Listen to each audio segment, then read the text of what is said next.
Hi guys, for this video, make sure na tapusin nyo kasi nasa pinaka-end part yung magandang view. So pupuntahan natin is Casa Roro Falls. Located siya sa mountain region of Valencia and it is a 20-minute drive from the town of Dumaguete. Mapapalaban kayo sa lakaran dahil it's a 335 stairs. Tapos yung hike 1.5 kilometers each way kaya total of 3 kilometers. Estimate siguro 30 minutes pababa kaya make sure to wear proper shoes para sa hike na to. Meron ding magaganap na mga river crossing, mga siguro 3, depende sa taas ng tubig. So ang suggestion ko, wag na kayong magbitbit ng kung ano-ano kung bababa kayo dito kasi dagdag bigat lang yon pag umakyat na kayo. So pumunta kami dito around 12 o'clock, may nakasalubong na nga kami na mga pabalik na. Make sure din na daytime kayo pumunta and walang ulan. So ang entrance dito is 20 pesos pero magbabayad kayo ng tour guide. Isa sa front at isa sa back. Importante ang dalawang tour guide. Yung sa harap, siya yung mag-guide ng destination kasi kabisado nila yung lugar. Sila din yung mag-aalalay sa inyo sa river crossing kasi kabisado nila yung flow of water. Yung tour guide sa likod, i-make sure niya na walang maiiwan.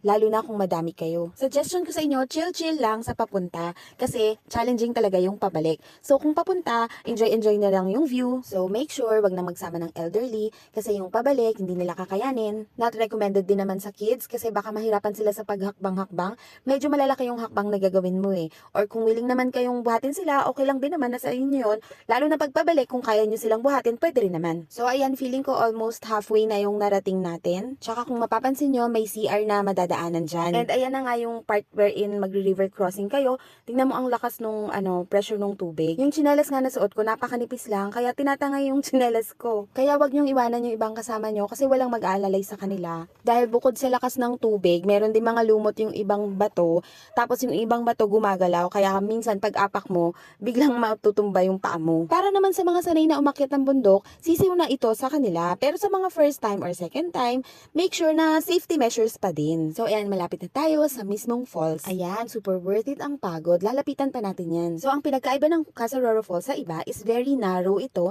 dahil karamihan ng falls ay wide. Ito naman makitid. So tara, lapitan pa natin para mas ma-enjoy natin yung view. Sa paglapit ay mas malumot ang mga bato, so doble ingat. As per checking nga pala, way back in 2012, may mga lokal na hindi sinuwerte nung pumunta rito. Kaya simula nun, nagdoble ingat na ang mga lokal at saka nagkaroon na ng dobling safety measures yung entrance pa lang. Sasabihin na nila sa'yo kung anong meron. And ayan na nga ang closer look.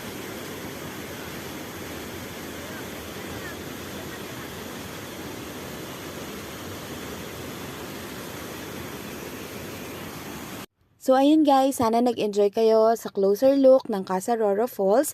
At ayan na nga, sobrang pagod na pagod kami as in promise. Pero it's all worth it. Ayun lang, thank you for watching, bye!